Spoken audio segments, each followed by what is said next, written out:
S'il y a bien une chose que j'aimerais faire chaque semaine, c'est me poser devant la caméra et chaque semaine dans les reviews d'Euro et de Smileon vous dire putain que le show était bon. Ça j'ai kiffé, ça a été bon, ceci, cela, ça j'ai kiffé le match, cette storyline je la kiffe, il pourrait faire quelque chose de bien avec ça. Ça par contre c'était moins bien parce que il y a toujours du négatif de toute manière dans un show, mais il peut y avoir également du positif. Pas Euro et Smileon actuellement, ça c'est sûr. Mais qu'est-ce que je kifferais vous faire des reviews comme ça? Sans déconner. Les NXT Takeover Chicago, enfin, pourquoi je dis Chicago? Les NXT Takeover, si je faisais les reviews, honnêtement, c'est ce qui se passerait. Et je pense que c'est les reviews où je prendrais le plus de plaisir. Tellement, les shows sont incroyables à NXT. Malheureusement, c'est le samedi soir, et je peux pas tourner de vidéo le dimanche chez moi. C'est strictement impossible, il y aura trop de bruit, enfin, c'est clairement le bordel, sans déconner. Et j'aimerais m'asseoir toutes les semaines devant la caméra, devant mon Monday Night Raw, que je sois mal, que je sois malade, que je sois pas bien dans ma vie, que je sois bien ou quoi, m'asseoir et vous dire putain ça j'ai aimé, ça j'ai kiffé, ça moins bien, voilà cette storyline elle est bien, on peut faire ça, ceci, cela, etc. Mais le problème quand je regarde Raw là actuellement, je peux pas dire tout ça, c'est impossible, je suis obligé de vous dire la vérité. Je suis obligé de vous dire la vérité. J'ai espéré, quand il y a eu l'annonce de Vince McMahon, fin d'année 2018 où le mec nous a dit ok c'est bon, les audiences baissent, les audiences chutent, on écoute les fans. Juste cette phrase me fait rire. On écoute les fans, maintenant l'autorité c'est vous. J'avais de l'espoir. Les shows ne montaient pas, les shows étaient toujours aussi dégueulasses, mais je disais bon les mecs, allez, quand même, on espère, il peut se passer quelque chose. Donc je ne critiquais pas le show. J'étais toujours dans cet espoir. Sauf que juste avant WrestleMania, etc., j'ai pété un câble. J'ai pas tenu. C'était absolument impossible. J'ai pas tenu, c'était absolument impossible. Tu peux pas. C'est pas possible. Quand tu vois la qualité du show de ce soir, tu peux pas. Pourquoi est-ce que je vous ai pas fait la review hier? Alors déjà parce que j'étais complètement malade. Déjà. Alors bon là je suis un peu moins malade quand même. Je pense que ça se voit sur mon visage. Mais je suis beaucoup moins malade que lundi quand je vous ai fait la review de Money in the Bank. Merci à tous ceux, vraiment merci à tous ceux du fond du cœur qui m'ont souhaité un bon rétablissement. Merci à vous. Je vous aime. Et puis voilà, hier j'avais pas le temps déjà parce que bah voilà, je suis sorti en ville. Je me suis donc on est sorti en ville plutôt. Et du coup, j'étais quasiment toute l'après-midi dans Nantes, on a fait les boutiques plutôt. Pourquoi je dis parce qu'on était deux. On a fait les boutiques ensemble et tout ça. Bref, c'était assez sympa. Et j'étais malade et puis voilà, je suis rentré chez moi, il était 17 h et j'avais pas la foi de faire la review sans déconner, puis même ça serait jamais sorti à des heures potables. Là je suis tranquille, il est 13h33 à l'heure où je tourne la vidéo. On est donc mercredi et donc la vidéo va sortir. J'ai pris un putain de coup de soleil au passage pour ceux qui me demandent, donc là on voit pas trop bien, mais si je me mets comme ça, vous voyez le putain de coup de soleil que j'ai pris sans déconner hier, enfin bref, en plein cagnard pendant je sais pas combien de temps. Donc on a fait les boutiques et juste après on est allé en plein cagnard et c'était chaud quoi. Franchement il faisait chaud. C'était chaud pour deux raisons. Mais bref, ça c'est une autre histoire. Chut, c'est secret, c'est des choses qui ne se diront jamais sur W Live France malheureusement. Ah bâtard. Pourquoi j'ai lâché un cri comme ça? Putain, je sais pas si vous ça vous le fait des fois. Moi tout seul quand genre je plie le pied, vous savez j'ai une putain de crampe dans le pied qui se fait au milieu. Genre, vous savez vous avez le pied et ça se fait pile au milieu, j'ai une putain de crampe dedans comme si on t'enfonçait un couteau, tu vois, comme si Vince McMahon il plantait des couteaux dans le dos à chaque fois que tu regardes Raw, tu vois. Et bah là ça vient de me le faire et je peux vous dire que ça fait hyper mal, sans déconner. Mais bref, on arrête les conneries, bien évidemment, hein. Monday Night Raw, on va le peigner, on va le secouer, hein, ce petit show de merde. Sans déconner, comme je disais tout à l'heure, moi j'aimerais bien, sans déconner, j'aimerais bien me poser chaque semaine et vous dire ok ça c'était bien, ceci, cela. Mais le problème quand je regarde Raw, bah en fait il y a aucun moment et il y a aucun moyen, à aucun moment et il y a aucune chance en fait que je vous dise le show était bon putain. C'est strictement impossible. C'est strictement impossible. J'en ai marre de me poser chaque semaine devant la caméra parce que c'est mon putain de kiff. Sans déconner, mais certes en ce moment, il y a une petite baisse de motivation, je vais pas vous le cacher. Vous savez que je vous dirai toujours tout, donc là actuellement oui, il y a une petite baisse de motivation. il y a des choses qui, voilà, le produit me fait mal, j'ai plus tellement envie de regarder, pour être honnête avec vous, sans déconner. Si j'avais pas la chaîne, mais ça ferait bien longtemps que j'aurais arrêté de regarder la WWE, sans déconner. C'est pour ça que là, j'attends avec impatience le show Double or Nothing de la All Elite Wrestling qui aura lieu samedi. Pour ceux qui me demandent, oui, je ferai une review, elle sortira lundi, la review de ce show. Et je vais regarder ça donc brièvement, patiemment. Je vais sans doute kiffer ma race, sans déconner. Le premier show de la AEW, ça va être quelque chose. Sans déconner, ça va être quelque chose. Et je vous ferai une review le lundi, bien évidemment. Mardi review de Raw et mercredi review de SmackDown, ensuite enchaîné juste après. Mais du coup, où est-ce que j'en étais? Oui, parce que c'est mon putain de kiff de me poser devant la caméra, mais ça me fait chier de venir comme ça, de me poser devant vous, qu'on ait du temps ensemble, tout simplement parce que moi je kiffe, et si vous me regardez aujourd'hui actuellement, c'est que vous aimez les vidéos, je sais pas, vous aimez peut-être mon humour, rigolez avec moi parce que je suis assez proche de vous, etc. Ajoutez-moi sur les réseaux sociaux, ils sont juste en dessous d'ailleurs si vous le souhaitez. Voilà. Et maintenant, le truc c'est que les choses sont tellement mauvais que ça me dégoûte en fait. Et limite ça me fait chier parce que c'est mon putain de plaisir, c'est mon putain de kiff. Et chaque semaine je me pose avec, ok, je vais devoir encore critiquer, encore devoir être négatif, etc. Mais quand je vois la première chose, là, quand je vois qu'ils annoncent un nouveau titre, déjà combien il y a de titres, sans déconner? Omen Roster, titre par équipe féminin, titre par équipe d'Euro, titre par équipe de SmackDown, Intercontinental, États-Unis, Universel, WWE, 205 Live, si on compte 205 Live, si on compte NXT, donc ça fait NXT nord-américain, champion par équipe de NXT, ça fait 3, championne féminine de NXT, ça fait donc 12, championne féminine de Raw, ça fait 13, championne féminine de SmackDown, ça fait 14, si on compte NXT UK, ça fait 15, NXT UK Championship, NXT Tag Team UK, ça fait 16. Vous voyez un peu le délire? Sans déconner, il y a 16 putains de titres. Faut que les mecs ils disent non. Non, on va en rajouter un autre. Et encore ils prendraient le titre au sérieux. Me dire ok, putain, ça peut être quelque chose de bien. Ça peut être quelque chose de bien. Et attendez que je mette le truc. On a Mick Foley qui arrive. Je commence à parler avec les fans le soir, le lundi soir. Tu vois, les gens de la chaîne me disent bah Mathieu, qu'est-ce que tu penses? Est-ce qu'il y a ton avis? Le titre ça sera quoi, etc. Je me dis écoutez les mecs, c'est Mick Foley, je vois qu'une chose, une seule chose possible, c'est le titre hardcore, tu vois. Mais si on n'est pas dans l'air, dans l'air, comment on appelle ça, l'attitude era, je crois, je sais, je veux pas dire de conneries, là ça fait le mec qui connaît pas du tout, alors que pourtant j'en ai maté, mais non. Là c'est la PG era là. Non, c'est l'attitude era. Il me semble que c'est l'attitude era. Quand on avait hardcore, qu'on avait le sang de partout, les chaises, Mick Foley qui... Voilà. L'époque de fou, sans déconner. Et je me dis, je vois que ça. Sans déconner, je vois que ça. Et les mecs te font un putain de titre. Alors, c'est quoi le nom du titre, sans déconner? Voilà, c'est ça le nom du titre. C'est 24/7. 24/7.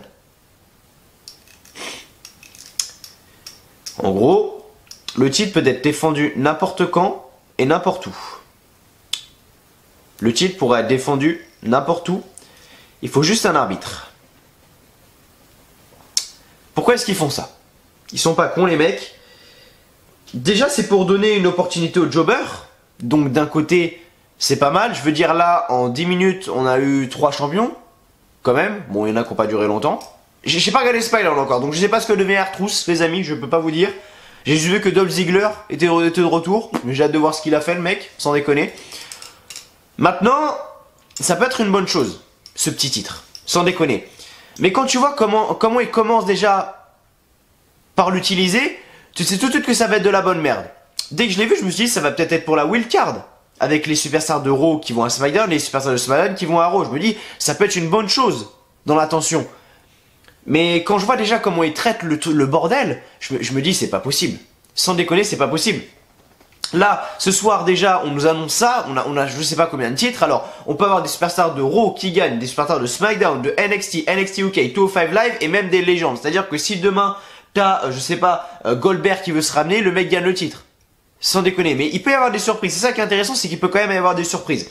Tu peux t'attendre à je sais pas combien de choses et tu peux t'attendre à rien du tout, comme tu peux t'attendre à un petit segment backstage de merde qui dure 2 minutes avec un nouveau champion, tu vois. Donc d'un côté, ça peut être cool. Il faut juste un arbitre. C'est-à-dire le mec, le catcheur là qui a la ceinture, il peut être en train de, je sais pas moi, en train de baiser sa femme, en train de laver sa bagnole, ce qu'il veut. Il y a juste un arbitre qui arrive, il y a un catcheur qui arrive derrière, 1, 2, 3, victoire, terminé. Chut, victoire. Donc d'un côté, ça peut être assez stylé quand même. Mais quand tu vois l'utilisation du truc et l'utilisation de la ceinture, déjà sans déconner, ça fait très peur. Déjà sans déconner, ça fait très peur. C'était qui le premier champion du truc là? Titus O'Neil. Sans déconner, Titus O'Neil. Qu'est-ce qu'a fait Titus O'Neil pour avoir la ceinture? Il a gagné un match? Non. Il a sucé l'arbitre? Non. Il a juste attrapé. Il a attrapé la ceinture pour devenir champion. Il est devenu premier champion. Ça n'a pas duré longtemps. Il a célébré sur la scène, il a fait ses cris d'ours là, ou comme ça avec la ceinture là. On a Robert Roode qui est arrivé par derrière. Hop là, petit roll-up, Robert Roode gagnant. Sans déconner, Robert Roode, bonne idée. D'un côté, j'aurais bien aimé qu'il conserve jusqu'à la fin de soirée le mec. Robert Roode, le mec est over as fuck quand il va à Paris. C'était il y a plus d'une semaine déjà, sans déconner, putain, que le temps passe vite. Et quand le mec le mec est plus over que tout le monde quand le mec est à Paris. En même temps, quand tu t'appelles Robert et que tu viens en France et qu'en plus t'es ricain, je peux dire que tu prends dans la gueule, tu vois. Et Robert Roode, j'aurais bien aimé que le mec conserve jusqu'à la fin de la soirée. Le mec se cachait dans les backstage. On avait tous les jobbers qui étaient là, Carl Anderson, Mojo Rawley, tous les conneries là, et étaient tous là en train de courir. Et puis à un moment, il arrive dans le parking. T'es R-Truth qui lui fait, vas-y, monte dans la bagnole. On a tous les jobbers là, il faut R-Truth. Oh, il est où? T'as pas vu Robert Roode et tout? R-Truth, il fait, si, il est là-bas. Tous les catcheurs se barrent. R-Truth, non, on a Robert Roode qui sort de la voiture. Il ouvre, il voit l'arbitre. Il fait, mec, qu'est-ce que tu fais là? R-Truth, gros coup dans la gueule. Roll up, 1, 2, 3. R-Truth, nouveau champion. Le mec se casse. Je sais pas ce qu'il est devenu à SmackDown, étant donné que je n'ai pas regardé SmackDown encore. J'ai hâte de voir, mais sans déconner, c'est quoi cette merde? Putain. C'est quoi ce titre What the fuck? Sans déconner. Alors c'est un titre qu'il faut pas prendre au sérieux. Est-ce que je suis contre ou est-ce que je suis pour? Honnêtement, je suis totalement contre. Parce que déjà, on a beaucoup trop de titres. En plus, ça sert strictement à rien. On voit déjà la gueule du titre. On sait déjà que c'est un titre qui va servir absolument à rien. Et que ça sera un titre qui sera pas pris au sérieux. Je veux dire, ça sera jamais un titre qui sera mis dans un main event. Si ce titre-là, sans déconner, hein.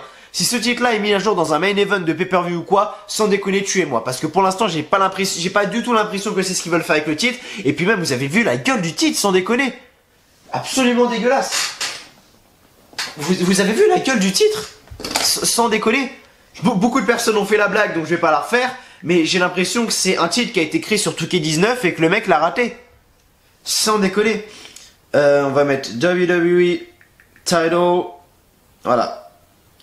24/7 pour que vous voyez la ceinture, sans déconner. Et pourquoi on fout Mick Foley avait déjà présenté Mick Foley présente que des ceintures de merde visiblement. Quoique le championnat universel, moi je trouve stylé. Beaucoup de personnes le critiquent, mais moi je trouve bien.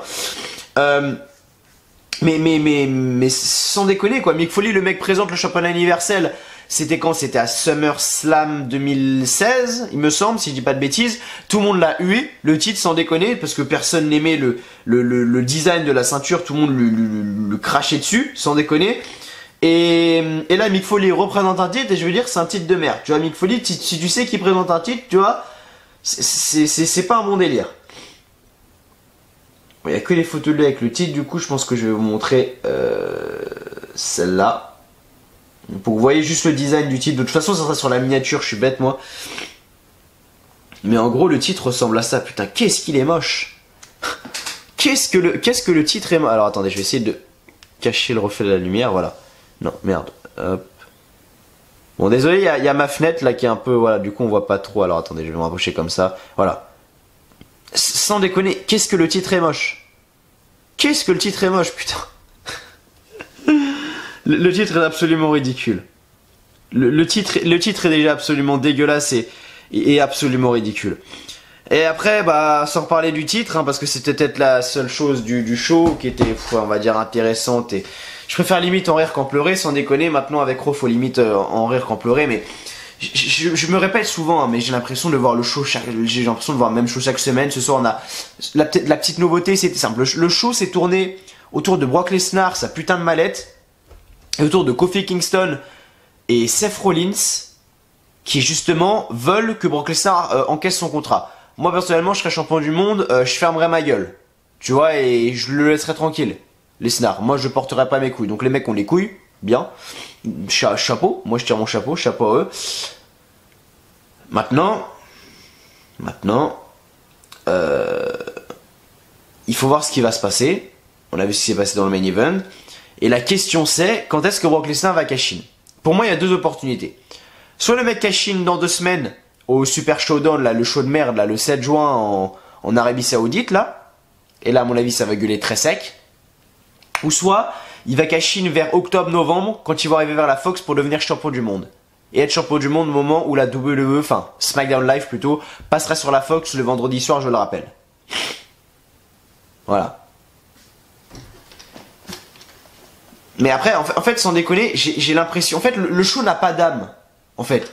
À l'époque, quand je regardais un Raw et un SmackDown, quand j'étais gamin, je me souviens, je regardais le truc, je faisais putain, il y a Raw et il y a SmackDown, quoi. Je me souviens, c'était sur NT1, c'était tard le soir, vers 23h minuit, mais sans déconner, je restais éveillé, je regardais la soirée Simpson sur W9 et je décalais sur NT1 juste après. C'était mon rituel, le samedi soir, parce que putain de merde, quand je voyais un Raw, un SmackDown, j'étais comme un dingue. J'étais excité comme un putain de chien. Mais maintenant, il n'y a plus d'excitation en fait. Maintenant, il y a plus d'excitation, il y a rien. Le show n'a pas d'âme, j'ai l'impression de voir le même show chaque semaine. Chaque semaine. On va pas passer par 4 chemins, mais j'ai l'impression de voir le show chaque semaine. C'est de la merde. Sans déconner, c'est de la merde. Et on dit sans doute trop la vérité sur W Live France.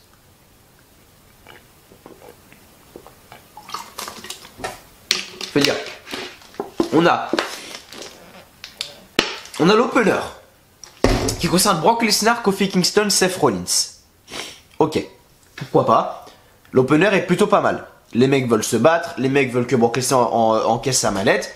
Ok, pourquoi pas, ça peut être cool et super intéressant. Attendez, je fais juste ça, voilà.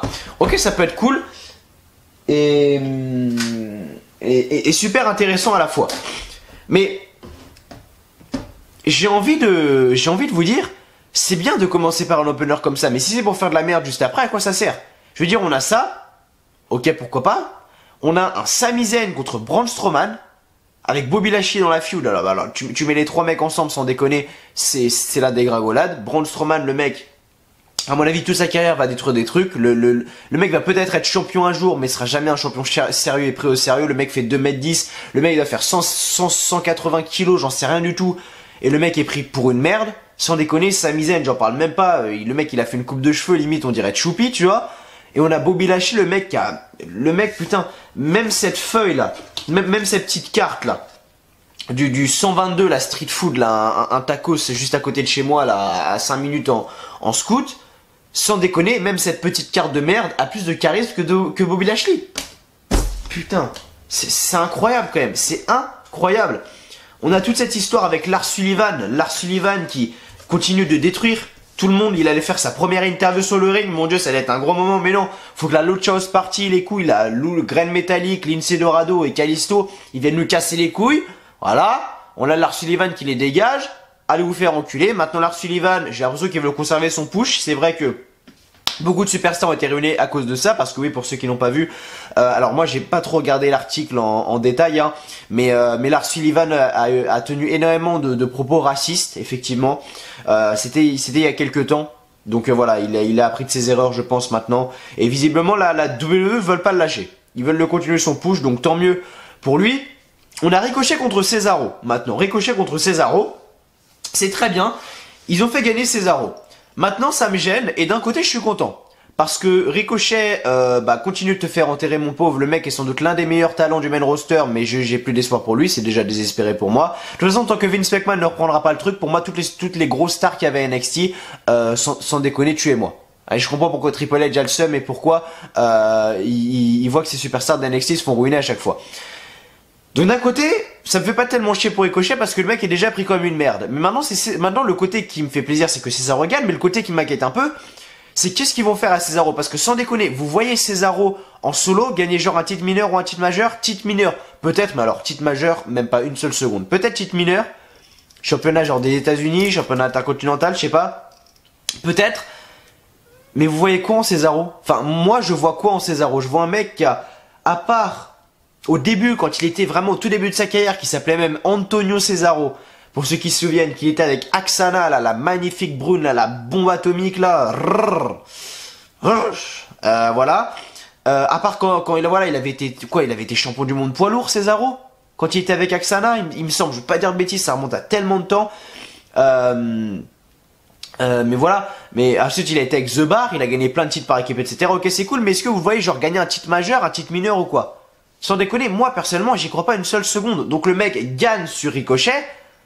Maintenant, qu'est-ce qu'ils vont faire de lui? Est-ce qu'ils le font gagner là pour le crédibiliser, pour lui donner un push? J'en ai pas la putain de moindre idée. Déjà, ils ont fait un effort, ils lui ont changé sa musique d'entrée. Bon, il a toujours son petit slip The Bar, mais ils ont changé sa musique d'entrée. Musique d'entrée qu'il faudrait que je réécoute, d'ailleurs, parce que j'ai pas hyper entendu. J'ai pas l'écouté en vidéo, parce que voilà, hein, les droits d'auteur, on connaît, merci. Mais voilà. Donc là, rien de spécial. Là, on s'en bat les couilles, ça aussi. Voilà, on a toute cette histoire entre Roman Reigns et Shane McMahon, ça c'est sûr, qui sera au show en Arabie Saoudite, Super Showdown, putain. En parlant de Super Showdown, en plus, putain, c'est drôle, c'est que c'était le même nombre de shows que celui en Australie, à Melbourne en Australie. Les mecs n'ont plein d'inspiration. Donc on nous annonce qu'on aura donc Shane McMahon contre Roman Reigns à Super Showdown, The Best in the World versus The Big Dog. Oh mon dieu, on va avoir peur, sans déconner. Et on a Drew McIntyre. Drew McIntyre, sans doute l'un des plus gros talents que possède actuellement la WWE. Et les mecs le foutent en garde du corps de merde de Shane McMahon. Je veux même pas en parler. Sans déconner, je veux même pas en parler. On a eu un très bon match ce soir, par contre. Ça également, j'ai rien à dire. On a eu un très bon match entre les Usos contre les Revival. Voilà, les Usos, une très grosse équipe. Les Revival, j'en parle même pas, les mecs sont des putains de monstres. Sans déconner, les mecs sont bons. Également, je les ai vus au Live Event à Paris. Et franchement, les mecs sont bons en tant que heel. À un moment, il y avait un gars à côté de moi, vous avez pu le voir sur le vlog. Mais il y avait justement un gars à côté de moi qui avait justement le championnat par équipe de Raw. Ça devait être la commémorative, je pense pas que c'était la réplique, ça devait être la commémorative.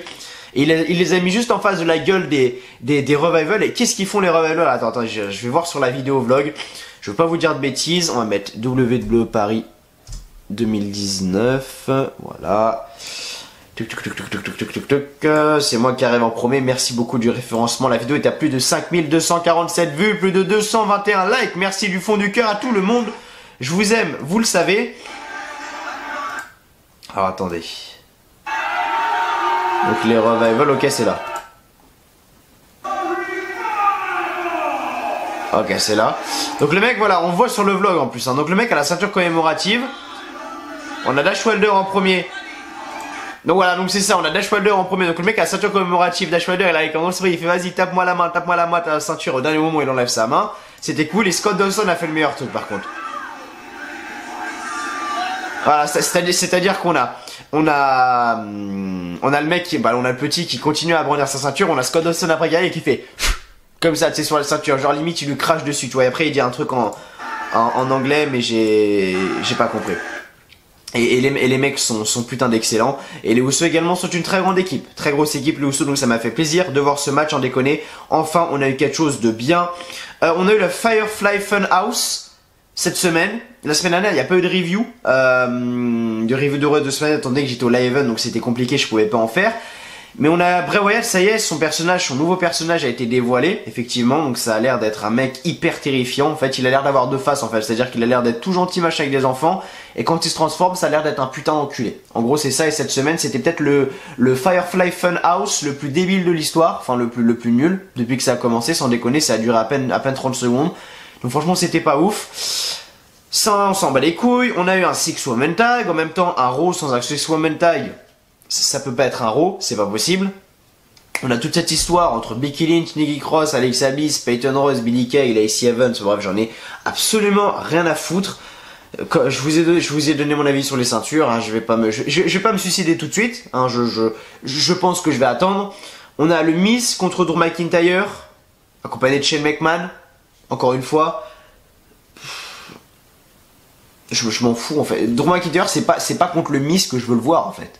Le Miz a beau être excellent, Drew McIntyre, c'est pas contre le Miz que je veux le voir, c'est contre Seth Rollins, c'est contre Kofi Kingston, c'est contre les main. Ferme ta gueule, Snap, voilà, merci. C'est contre les main eventers que j'ai envie d'être en fait. Que j'ai envie de le voir en fait. C'est contre les AJ Styles, c'est contre les Roman Reigns. C'est pas contre le Miz. Je dis pas que le Miz est un jobber, loin de là. Mais c'est pas contre ça que j'ai envie de le voir. Pour McIntyre. Bon bref. Voilà. Bon les couilles. Bah les couilles. Bah les couilles. Ouais. Chaud très moyen. Chaud très moyen et limite nul. Sans déconner pour Monday Night Raw ce soir. Une note qui va pas être folichonne. Hein, on va dire, et encore je suis gentil. À chaque fois, sans déconner, je suis gentil, mais voilà, à un moment il faut dire stop et il faut rater les conneries. Mais voilà, mais qu'est-ce qu'on rigole bien. Quand même, qu'est-ce qu'on rigole bien sans déconner. Mais voilà, merci à vous. Merci à vous en tout cas de me rejoindre. Bien évidemment sur cette review de Raw, les amis, j'espère qu'elle vous plaît, que vous passez un bon moment. Si c'est le cas, n'oubliez pas de faire comme à chaque vidéo. Merci à tous ceux qui le font comme d'habitude. Merci du fond du cœur, ça me fait extrêmement plaisir. Donc voilà, le petit like, le petit pouce bleu qui fait toujours extrêmement plaisir. Si vous n'êtes toujours pas abonné à la chaîne WLive France et que vous êtes un fan de catch, je sais pas ce que vous attendez, mais vous êtes sur la bonne chaîne les gars. Et mettez un petit commentaire en dessous de la vidéo pour me dire n'importe quoi. Bien évidemment, l'espace commentaire est fait pour vous, que vous voulez me parler du show, de votre vie personnelle, de n'importe quoi. Bref, allez-y, l'espace commentaire est fait pour vous. Et merci à vous de me regarder, merci à vous du fond du cœur, je vous aime. Et voilà, on va continuer et voilà, c'est toujours cool et putain de merde, qu'est-ce que je vous aime et merci d'être là pour moi. On se retrouve très bientôt comme d'habitude sur la chaîne WLive France, vous le savez très bien. Ajoutez-moi sur les réseaux sociaux si vous ne l'avez toujours pas fait. Twitter, on a Twitter, Snapchat ou Snapchat, Twitter, je sais pas, donc Twitter, Instagram et Snapchat effectivement. Voilà, n'hésitez pas à les checker. Alors attendez, je vais vous dire ça tout de suite sur le layout. Bien évidemment, il faut juste que je le retrouve. Ça c'est notre histoire. Ça c'est notre histoire. Layout est mignon. Bah il est où? Ah ils sont là. Donc, oui, donc c'est ça. Donc on a Snap ici. Insta ici et Twitter ici, si je dis pas de conneries. Donc voilà, n'hésitez pas à aller me follow sur ces fameux réseaux sociaux, ça me fait extrêmement plaisir. Merci à tous ceux qui vont le faire. Instagram est je pense le plus important et le plus simple et celui où je suis le plus actif, où je suis le plus dessus. Donc voilà, si vous souhaitez m'envoyer un message, vous abonner ou quoi, liker mes photos ou quoi, en plus c'est un peu plus de ma vie personnelle. N'hésitez pas à aller checker Instagram, ça fait plaisir et voilà, mon Instagram je pense que c'est le plus important et merci à vous d'être là, merci à vous de faire vivre la chaîne comme d'habitude, j'en serai jamais reconnaissant et voilà, je pense qu'on va y aller, on va pas perdre plus de temps que ça. On va partir pour la review de Raw du 20 mai. Donc c'est parti, donc on va pas tout détailler en détail comme d'habitude, je vais essayer de faire un nouveau format, c'est-à-dire qu'avant je prenais sur Catch News tout l'article, je le copiais, enfin je le collais, et en gros je vous disais en gros les résultats quoi, mais genre je vous lisais bien voilà, Kofi Kingston dit qu'il ne veut pas voler la place de Seth Rollins, mais il veut créer son héritage comme champion de la WWE, machin, non là je vais faire un peu plus court, et je vais voir si ça passe, d'accord? On fait comme ça les amis, ne vous énervez pas, surtout que c'est mon Night Raw et putain de merde, le pavé sans déconner, qu'est-ce que mon Night Raw est long? Fait chier putain. Qu'est-ce que Raw est long, c'est incroyable, sans déconner c'est incroyable. Mais merci à vous, petite chine à vous, je vous aime. Et voilà, on est parti tout de suite pour la review de Monday Night Raw. C'est bien, je vois là. Là je vois, je sais pas si vous voyez mon oeil, bref. J'ai des délires chelous, sans déconner.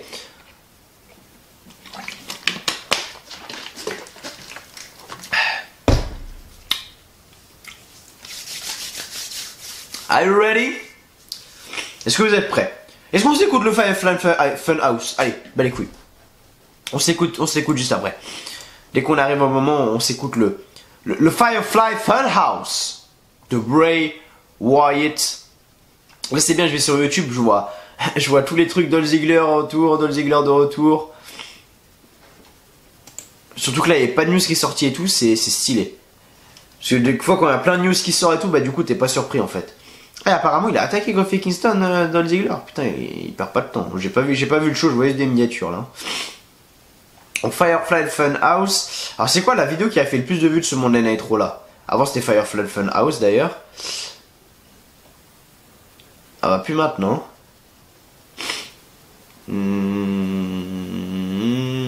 C'est Mick Foley avec la nouvelle ceinture quoi. Et qu'est-ce qu'elle a ramassé dans la gueule la vidéo? Ah oui quand même. Ah oui quand même.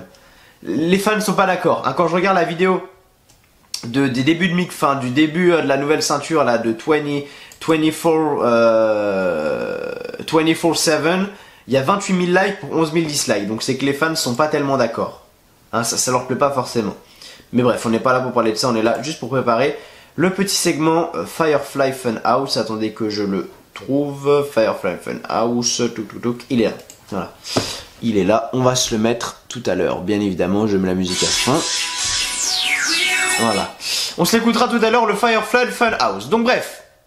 Raw les amis du 20 mai. Raw du 20 mai, donc était en direct de Albany, New York. Les commentateurs, comme d'habitude, américains, je le précise, étaient étaient Michael Cole, pardon, Corey Graves et Renee Young. Donc dans un premier temps, donc le show a commencé avec donc Michael Cole qui nous a souhaité la bienvenue à Monday Night Raw, on a l'habitude.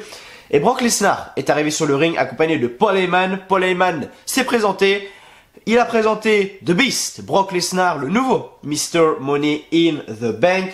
On a Seth Rollins qui ensuite est arrivé. Voilà Seth Rollins qui est arrivé. Où en gros il lui a dit, vas-y, encaisse sur moi, fais ce que tu veux, je veux te battre, je suis un champion légitime. Vas-y, cash in sur moi. Kofi Kingston est arrivé, il a fait carrément le même discours. Les mecs sont chauds. Tu vois, sans déconner, les mecs sont chauds. Moi personnellement, je serais champion, je verrais Brock Lesnar qu'à la mallette, sans déconner, je me pisserais dessus parce que le mec peut être là à n'importe quel moment. Mais voilà donc. On a eu ça et on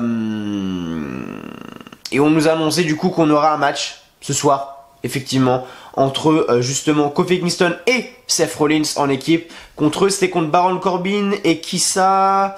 C'était contre eux. Alors attendez que je vous dise pas de... attendez.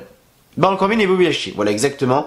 Donc voilà pour le segment d'opener. Rien de spécial. Comme je vous l'ai dit, on va y aller un peu vite. Hein, sans déconner, on va aller un peu vite. Donc on est là, ensuite on a un petit segment en coulisses avec Sami Zayn qui était donc en train de parler à Bobby Lashley. Et Sami Zayn lui a dit que c'est injuste d'affronter Strowman après Money in the Bank. Il lui offre la chance d'affronter Strowman ce soir et Bobby Lashley lui dit qu'il ne va pas l'aider. Bonne chance. Bobby Lashley, il est cool. Ensuite un autre segment en coulisses, c'est bien, on a plein de segments en coulisses, on adore à Monday Night Raw. On a Kofi Kingston et Seth Rollins, donc qui marchaient au sujet de Lesnar. Ils ont croisé Triple H au passage. Et Triple H dit qu'ils ont été sur le ring avant qu'ils ne puissent leur annoncer leur combat. Effectivement, ils seront dans le main event de Raw ce soir contre Bobby Lashley et Baron Corbin. Personnellement, j'ai pas envie de voir, mais j'ai pas vraiment le choix. On a ensuite eu ce fameux match entre Sami Zayn et Braun Strowman. Dans un premier temps, on a eu Sami Zayn qui était en train d'attendre, Braun Strowman sur le ring, le combat allait commencer, mais Sami Zayn a pris la fuite, effectivement. Mais Braun Strowman l'a pourchassé jusqu'en coulisses, fallait pas non plus déconner. En coulisses, donc Braun Strowman était en train de chercher Sami Zayn, il l'a surpris avec un coup de poing, mais Braun Strowman le repousse contre les caisses, la bousculade se poursuit et Strowman le ramène sur le ring et ensuite le combat a commencé. Strowman lui fait directement sa Running Power Slam pour le compte de 3, victoire du Monster Among Men, Braun Strowman. Ensuite du retour, Charlie Caruso sur le ring nous présente Lars Sullivan pour sa première interview de Raw en carrière, enfin à Raw plutôt en carrière, mais non, ça s'est pas passé comme ça, effectivement. On a la Lucha House Party qui sont arrivés, les mecs sont arrivés à 3, ils ont réussi à bousculer Lars Sullivan, ils ont réussi à l'amener jusqu'à l'extérieur du ring, mais dès que Lars Sullivan en a chopé un, il l'a détruit. Il a chopé le premier, il l'a détruit, il a chopé le deuxième, il l'a démonté, il a chopé le troisième, il l'a encore plus démonté. Et c'était drôle, toujours ce push pour Lars Sullivan. On verra ce qui va lui arriver prochainement. Mais voilà, en tout cas, Lars Sullivan toujours là dans les bons coups. Sans déconner. Ricochet contre Cesaro. Maintenant, je vais donner mon avis tout à l'heure. Donc, à la fin du combat, donc c'est Cesaro qui a fait un backbreaker sur Ricochet qui a enchaîné avec son neutralizer pour le compte de 3. Qu'est-ce que ça doit faire mal, ça sans déconner comme prise, le backbreaker, où il le prend comme ça et il le fait tomber directement sur le genou. Qu'est-ce que ça doit faire mal au dos, vraiment. Pauvre Ricochet, bon il est encore jeune mais bon comme ça doit faire très très mal. Moi personnellement je pense que je douillerais. Donc voilà. Ensuite on a eu un autre segment en coulisses encore une fois avec AJ Styles. Donc c'était Charlie Caruso qui lui a demandé où il se retrouve après avoir perdu à Raw hier. Enfin après avoir perdu hier pardon. Donc AJ Styles en gros a dit qu'il doit continuer de travailler dur. Baron Corbin, mon amour je t'aime, est arrivé. Ensuite, est arrivé en applaudissant AJ Styles. Et Corbin a dit que AJ Styles recommence avec ses conneries à base de revenir plus fort, gagner, gna gna gna. Hier, AJ a échoué, ce qui montre qu'AJ ne méritait pas sa place. La place devait lui revenir. C'était comme une gifle au visage. Et AJ lui met une magnifique gifle et Corbin dit qu'il va le regretter. Ensuite, Roman Reigns est sur le ring avec le micro. il a même pas eu le temps de parler. Shane McMahon est arrivé. Shane McMahon nous a raconté de la merde. Il nous a dit qu'à Super Showdown, on aura lui contre Roman Reigns. Ok, c'est cool. Et Drew McIntyre. Ensuite est arrivé. On nous a annoncé que on aura un match ce soir entre Drew McIntyre et le Miz. Mais personnellement, je n'en avais rien à foutre et j'en ai toujours rien à foutre. Je ne veux pas voir Drew McIntyre garde du corps de Shane McMahon. Je veux voir Drew McIntyre en haut de la carte, putain. Est-ce que c'est compliqué? Ensuite, on a les Usos contre le Revival. Comme j'ai dit, très bon match. C'est à la fin du combat donc que les Revival ont gagné. Effectivement, à la fin du combat, donc Jimmy est monté sur le coin. Mais Dash Wilder l'a forcé à descendre du coin. Scott Dawson en a profité pour faire une distraction, pour faire un roll-up tirant par le slip. Pour compléter la compte de 3. Le compte de 3, pardon. Donc voilà, victoire des Revival. Et donc là, on va regarder le fameux segment Firefly Funhouse. Est-ce que vous êtes prêts, les amis? C'est parti. Il était pas ouf. Ouais, il dure 1 minute 7. Vous voyez, 1 minute 7. C'est vraiment pas ouf. Allez, c'est parti.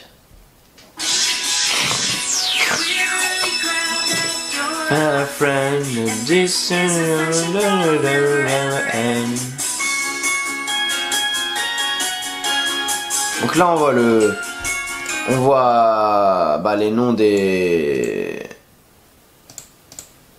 On voit les... Donc Mergy the Brother, Abby the Witch, donc la sorcière, et Ramblin the Rabbit. Rabbit, je crois que c'est rat, je crois en anglais. Ou lapin, je sais plus. On a vrai Wyatt.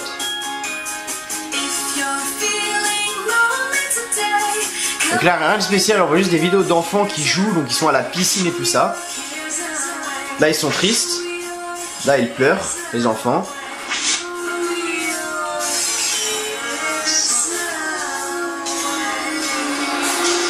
Allez, ils sont tout heureux, là, ils pleurent, ils sont pas contents. On a une image noire.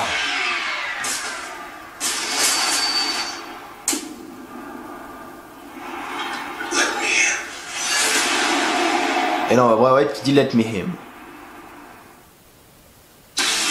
Voilà. C'était sans déconner le pire Firefly Funhouse que j'ai vu de ma vie. Vous savez quoi? On va même le faire ensemble, les gars, sans déconner. Regardez, hop, je vais juste tourner ça. Voilà. Je vais le faire avec vous, hein. Nique sa mère, hein. Je le fais avec vous, hein. Hop là, petit dislike posé. Allez vous faire enculer, bande de bâtards. Avec vos Firefly Funhouse de merde, là. Putain, bon, je sais que les dislikes ne changera rien. C'est bon, j'ai retourné le réflexe. Hop là, voilà. Comme ça. Je sais que ça changera rien, mais bah les couilles, ils nous font des trucs comme ça, ils s'en foutent quoi. Firefly Funhouse c'est le meilleur truc depuis des semaines et ils cassent les couilles. J'avoue, je m'étais bien foutu de leur gueule, mais c'était bien joué quand même de leur part. Ensuite, on a eu un segment avec Nikki Cross, Alexa Bliss, Lacey Evans, tout ça, bah les couilles, parce que tout ça pourquoi? Ça nous a juste donné lieu à un 6-woman putain de tag, sans déconner, donc ça sert à rien que je vous dise ce qui s'est passé dans le segment, ça servait absolument à rien. Ce truc qu'il faut retenir du segment, c'est qu'on avait Becky Two Belts, on a les Iconics qui sont foutus de leur gueule parce que, enfin ils sont foutus de sa gueule parce que Becky n'était maintenant plus Two Belts parce qu'elle avait qu'une ceinture, mais eux ils ont Two Belts vu qu'elles sont championnes, du coup elles sont deux, haha c'était drôle, c'était cool. Merci Peyton Royce et Billie Kay, sauf que qu'est-ce que vous avez fait depuis WrestleMania? Absolument rien, alors que Becky Lynch au moins elle se botte le cul depuis je sais pas combien de temps et vous vous êtes traités comme des putains de merde. Bref, Becky Lynch, Nikki Cross et Alexa Bliss ont gagné le match. C'est Becky Lynch qui fait gagner son équipe avec un leg drop sur Billie Kay pour le compte de 3. Ok c'est cool, bas les couilles. Ensuite, on est le retour avec Mick Foley, qui était donc sur la scène. Donc Mick Foley a une ceinture à la main. Effectivement, alors elle est cachée pour le moment la ceinture. Et il nous présente donc la ceinture donc 24/7, donc 24/7. Et il nous dit que ce titre peut être défendu n'importe où et n'importe quand. Voilà, le titre pourra être défendu n'importe où. Il faut juste seulement un arbitre. Le False Count Anywhere sera vraiment n'importe où. Et Mick Foley laisse le titre au sol et il dit qu'on se demande le titre est ouvert à qui. Foley dit que c'est pour Raw, SmackDown, NXT, NXT UK, 205 Live et même les légendes. Et ensuite on a tous les jobbers qui sont arrivés, c'était sans déconner. Le défilé des jobbers, tu vois, on avait Noé Rossé, on avait Mojo Rawley, on avait Eric Young, on avait EC3, on avait Cedric Alexander, on avait Titus O'Neil, on avait le club même. À un moment ils sont tirés la ceinture, enfin bref, rien de spécial. Et c'est Titus O'Neil qui a chopé la ceinture en premier. Le mec a gagné le titre en chopant la ceinture. Cool. Le titre super pris au sérieux. Ensuite on a Bobby Roode, enfin Robert Roode qui arrive derrière, qui fait un putain de roll-up à Titus O'Neil pour gagner. sans déconner. Ensuite, on le voit en coulisses, Robert Roode, on voit tous les jobbers qui sont en train de courir, on voit Robert Roode qui se planque derrière un espèce de, je sais pas, une espèce de caisse. On a tous les jobbers qui continuent de courir parce qu'ils ne voient pas Robert Roode. C'était assez drôle, on va dire, hein. Ensuite, on avait Drew McIntyre contre le Miz, avec une victoire de Drew McIntyre, effectivement. C'est Shane McMahon, à la fin du combat, donc qui a frappé le Miz en bas du ring pendant que l'arbitre était de dos. Et Drew McIntyre, comme d'habitude, a fait son magnifique finisher de Claymore Kick sur le Miz pour le compte de 3. Donc Drew McIntyre gagne ce match. Après le combat, donc c'est Shane McMahon qui a pris le micro et qui a dit qu'il reste un cadeau pour le Miz, même si il avait dit qu'il en avait terminé avec le Miz. Et McIntyre installe le Miz contre le coin et Shane McMahon se prépare pour son Coast to Coast. Mais la musique de Roman Reigns retentit, Roman Reigns arrive et fait son Superman Punch à McIntyre. Et Shane prend la fuite, rien de spécial. Samoa Joe bat les couilles, voilà, Samoa Joe bat les couilles, traité comme une merde, donc on va commencer à s'en battre les couilles de lui également. Quand il leur donne un titre, là ça serait une autre histoire. Et enfin, non pas enfin du coup, oui dans le parking c'est ça, donc R-Truth, donc il aide Robert Roode à se cacher dans le coffre de sa voiture. C'est-à-dire qu'en fait on a Robert Roode qui a fait, bon mec, il voit une espèce de limousine blanche à moitié, il voit R-Truth, il fait mec, faut que je me cache et tout. R-Truth il fait, vas-y mec, monte dans le coffre. Tous les jobbers qui arrivent font, il est où Robert, R-Truth il fait, il est là-bas. Tous les jobbers ils sont partis là-bas. Robert Roode est sorti du coffre, il a ouvert la porte, il a vu c'était un arbitre, il a fait mec tu fais quoi là? Et R-Truth par derrière, boum, tête la première contre la voiture, 1, 2 et 3. R-Truth gagne le titre et il se barre au volant de la bagnole. C'était bien joué. Voilà, c'était bien joué sans déconner. Et ensuite donc dans le main event, on a eu comme je vous l'ai dit, Kofi Kingston et Seth Rollins contre Baron Corbin et Bobby Lashley avec une victoire de Kofi Kingston et de Seth Rollins à la clé. Effectivement, à la fin du combat, donc c'est Kofi Kingston qui a évité un coup de Baron Corbin et qui l'a surpris avec son fameux Trouble M Paradise pour le compte de 3. Victoire de Kofi Kingston et de The Architect Seth Rollins, les deux champions majeurs. Mais c'était le plus intéressant, c'est ce qui arrivait après. Même si j'aurais bien aimé que Brock Lesnar cache in dès maintenant, mais il l'a pas fait. Et c'est justement ça, c'est justement ce petit côté mystérieux qui fait à mon avis que Brock Lesnar va autant marcher en fait. Parce que vu que Brock Lesnar n'est jamais là, bah justement il a toujours ce petit côté imprévisible, ce petit côté où on sait pas trop ce qui va se passer, etc. Donc c'est toujours assez cool. Et donc ensuite c'est donc Braun Strowman qui est donc, Brock Lesnar pardon, qui est donc arrivé. Il est monté sur le tablier, mais il a décidé il a finalement décidé de retourner sur la rampe. Et Paul Heyman dit qu'ils vont revenir la semaine prochaine afin de dire contre qui Lesnar va encaisser sa mallette, Money in the Bank, et le show se termine ainsi. Voilà les amis. Merci à vous en tout cas d'avoir regardé cette review de Raw. J'espère qu'elle vous aura plu. Comme d'habitude, si c'est le cas, merci de votre fidélité. On se retrouve demain pour la review de SmackDown Live. Merci à vous d'avoir suivi. Et on se retrouve demain pour la review de SmackDown sur la chaîne WLive France. Prenez soin de vous. Allez, ciao, bye encore une fois. Merci à vous. Je vous aime. Allez, ciao, bye. Passez une très bonne journée, une très bonne soirée. Que du bonheur, que des bonnes choses. Allez, ciao, bye.